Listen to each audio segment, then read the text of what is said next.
понеделничко издание на регионалните вести. Медена земја со уште едно признание за неверојатната приказна за Хатидже. Документарниот филм ја освои наградата за најдобар филм во Сине Балкан програмата од филмскиот фестивал Ода во Тетово. За проекцијата салата беше полна, а филмот поздравен со силен аплауз. Насмевки и солзи, но најмногу јасна порака и важни животни лекции.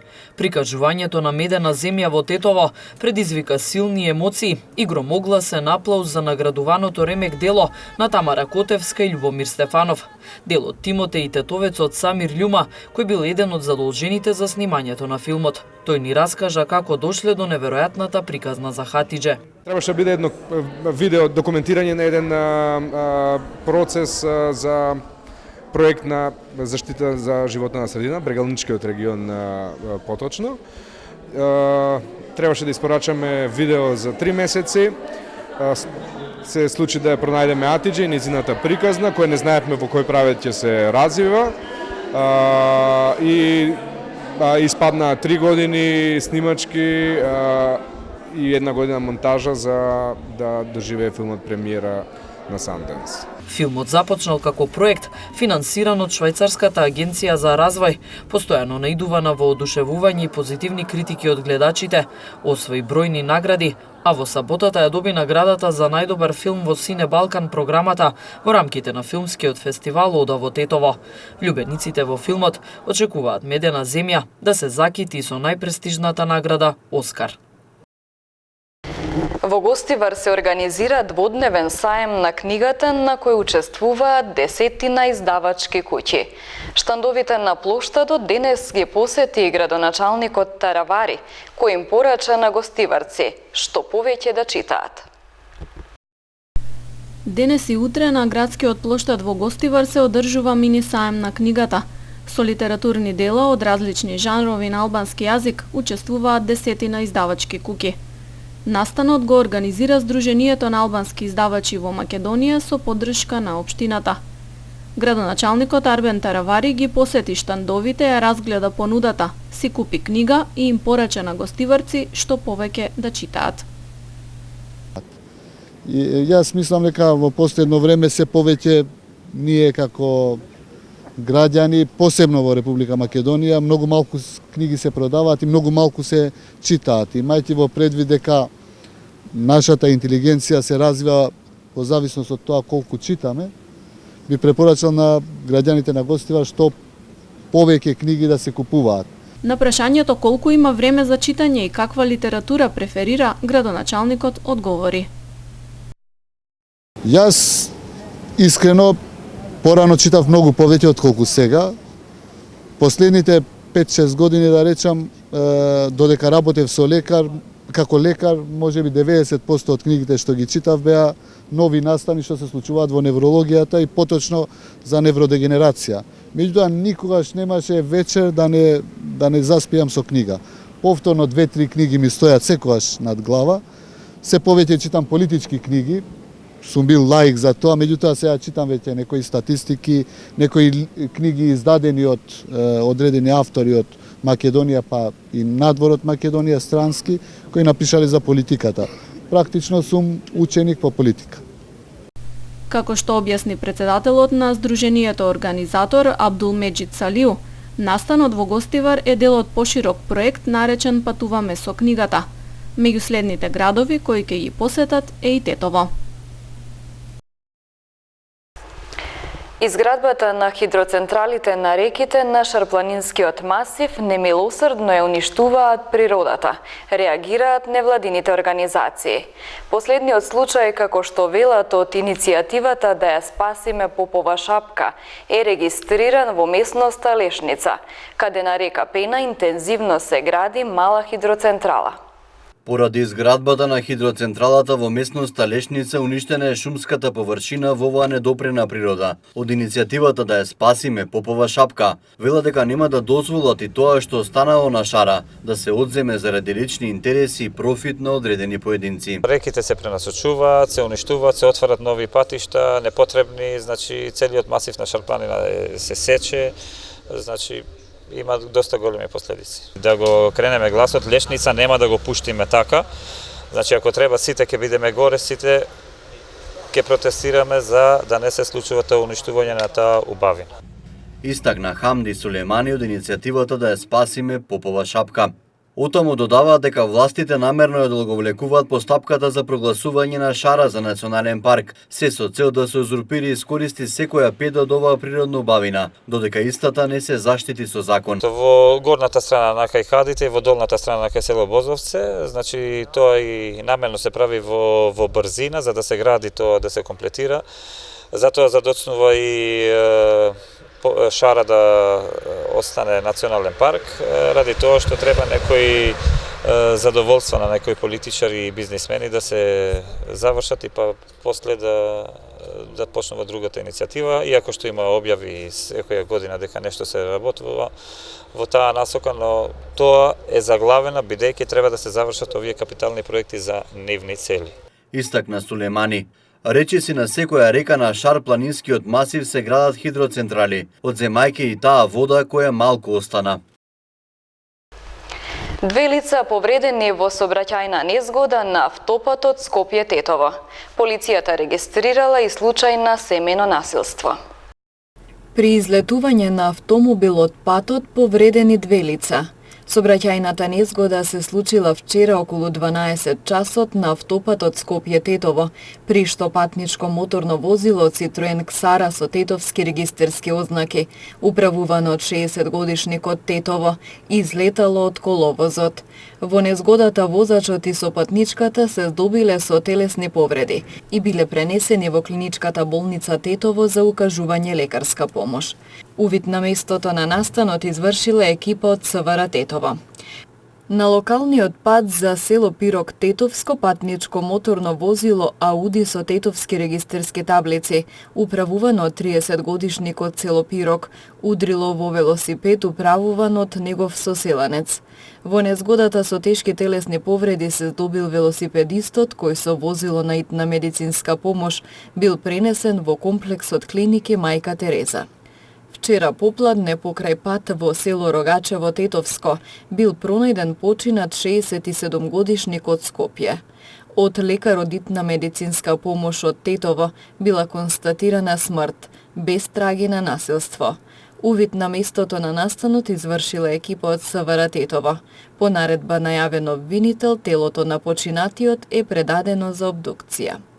Вчера околу 20 часот и 50 минути во СВР Тетово, 34 годишна тетовка пријавила дека по претходна расправија била физички нападната од незиниот 39 годишен сопруг, кој бил лишен од слобода. Се преземаат мерки за расчистување на случајот. 2 лица од Тетово на возраст од 18 и 19 години вчера во 4 часот и 45 минути во Тетово биле лишени од слобода поради основано сомнение дека извршиле кривично дело кражба, која ја пријавило лице од Тетово. 2 лица биле задржани за понатамошна постапка, а по документирање на случајот против нив ќе бидат поднесени соодветни поднесоци.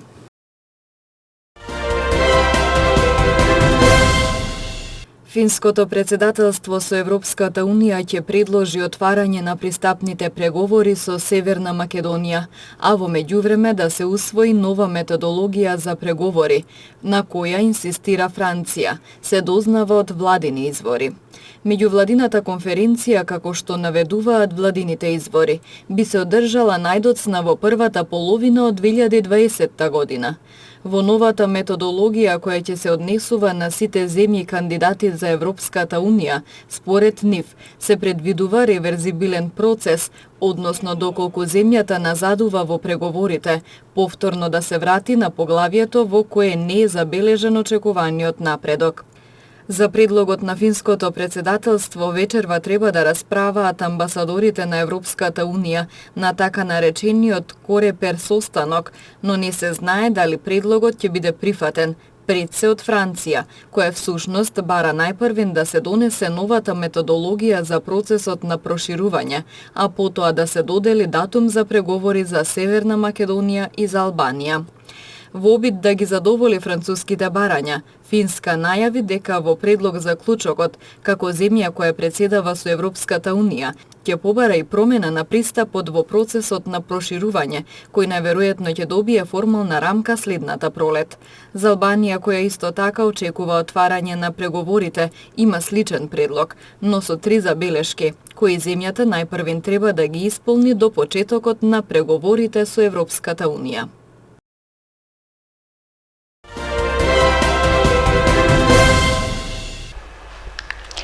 Викендов на фудбалските терени се играа надпревари само во втората и третата фудбалска лига. Во Гостивар се одигра второлигашкото локално дерби, додека во третата лига во дербито на колото се сретна непоразените Речица и Тетекс. Викендов на фудбалските терени во Полок активни беа само екипите од втората и третата фудбалска лига Западен регион. Прволигашите паузираа овој викенд поради репрезентативните настапи на националните селекции. Фудбалерите на Шкендија ја искористија паузата за да одиграат пријателски надпревар на Косово против Дрита од Гнилане. Тетовци го добија надпреварот со високи 4:0. И Мери беше прецизен 2 пати, додека поеднаш во листата на селците се запишаа Шефити и Далку. Во втората лига Запад се одиграа надпреварите од 8-то коло. На градскиот стадион во Гостивар се одигра локалното дерби помеѓу КФГ Гостивар и Вардар од Форино. Дуелот заврши нерешено 2:2, а гостите од Форино на 2 пати имаа водство со погодоците на Али и Бекир. Домашниот состав успеваше да изравни преку автоголот на Садики и погодокот на Алили. Третата екипа од нашиот регион, која настапува во второлигашката конкуренција, Дрита од Боговиње, забележа пораз од 1:0 на гостувањето кај Влазрими во Кичево. На останатите надпревари беа постигнати следниве резултати: Охрид Скопје 1:0, Кораб Лабуништа 2:1 и Пелисер Кадино 2:0. На табелата во водство е Пелисер со 19 бодови. Дрита од Боговиње на втората позиција со 15 поени, додека Гостивар и Вардар Форино се на 5-тото, односно 7-то место во конкуренција од 10 екипи. Во третолигашката конкуренција Западен регион се одиграа надпреварите од 4-то коло. Најинтересно беше на дуелот во Голема Речица, каде се сретнаа непоразените Речица и Тетекс. Надпреварот после многу возбудувања, но и тензии, заврши без голови 0:0. Лидерот на табелата, екипата на Беса од Добридол, потешко од очекувањата славеше над Флямуртари од Дебреше со 2:1. На останатите надпревари, Пролетерот Тумчевиште на домашен терен славеше над Трабзонспор од Горна Банјица со 2:1. Зајас го приреди најголемото изненадување на колото, совладувајќи го Љуботен на гостински терен со 3:2, додека Арсими со гол од пенал во 85-тата минута минимално славеше над Кичевски напредок со 1:0. На последниот надпревар камењане со убедливи 5:1 го совлада Нераште на гости. На табелата во водство е Беса од Добридол со максимални 12 бодови. Следуваат Тетекс и Речица со по 10 поени, додека Камењане и Зајас имаат по 9. Во втората половина на табелата се екипите на Арсими од Чеграни и Пролетерот Тумчевиште со по 6 бодови. Љуботен напредок и Нераште имаат по 3, додека на последните 2 позиции се Флямуртари и Трабзонспор без ниту 1 поен.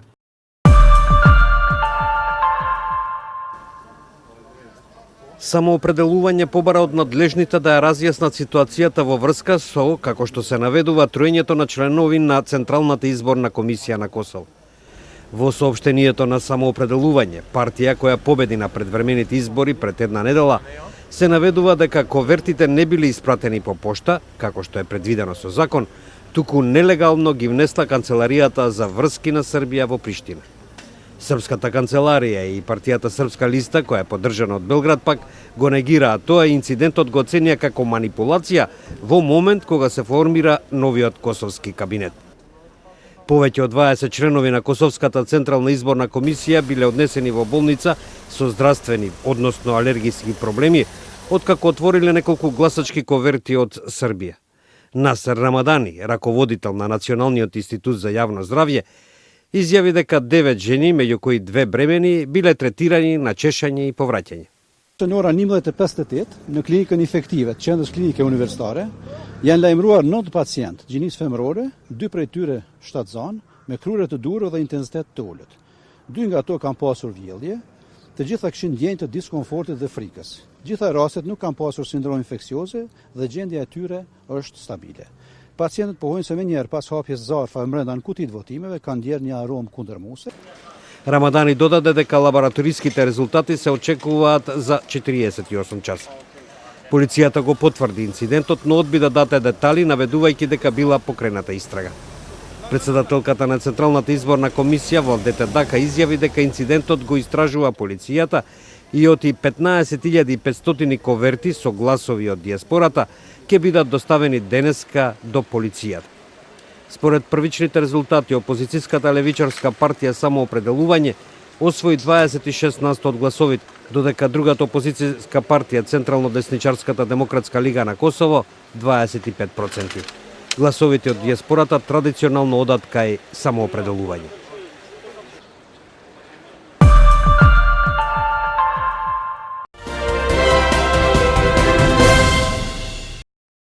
Сириските владини сили влегоа во северниот сириски град Тапка, јави Сириската државна новинска агенција САНА, додека Сириската обсерваторија за човекови права објави дека сириските владини сили влегле во Айн Иса во северна Сирија. Сириските владини сили исто така претходно влегоа во Тал Тамар, северен град во близина на границата со Турција, за да се спротистават на турската агресија. Жителите кои се наоѓаат на околу 20 километри од границата со Турција го поздравиле доаѓањето на сириските сили.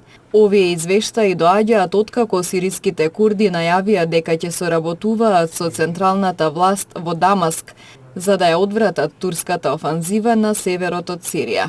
Во оваа голема промена на сојузниците, курдските сили ќе се распоредат рамо до рамо со владините трупи дож сириската граница. Поранешниот лидер на регионалната влада на Каталонија, Карлос Пучдемон, ја нарече свирепа пресудата на Врховниот суд на Шпанија, со која каталонските водачи се осудени на затворски казни. Пучдемон го предводеше шпанскиот регион во време кога имаше обид за прогласување независност во 2017 година, зашто им се суди на каталонските водачи. На Пучдемон не му беше судено затоа што избега во Белгија, каде што живее во екзил. Шпанскиот врховен суд осуди 9 поранешни каталонски политичари и активисти на затворски казни од 9 до 13 години, поради нивната улога во неуспешното прогласување независност на Каталонија во 2017.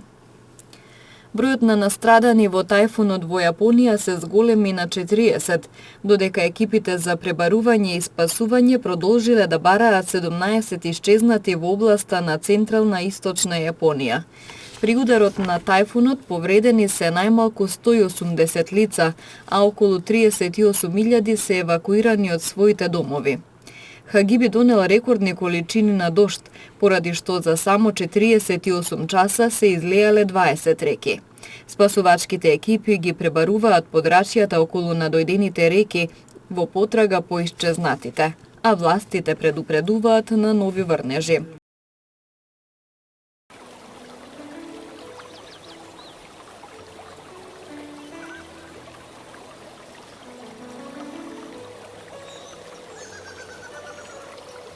Времето денес беше претежно сончево и топло со слаб ветер од југоисточен правец.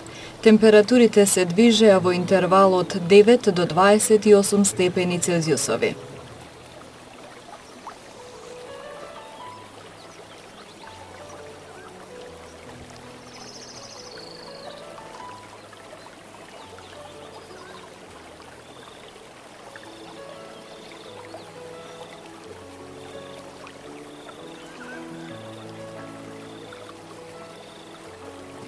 Утре не очекува претежно сончево време, со слаб јужен ветер.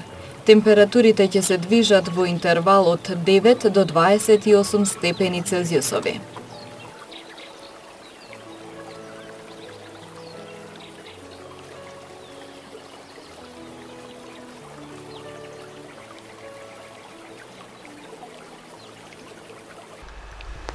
Временската прогноза е последната информација и за овие регионални вести. Пријатно!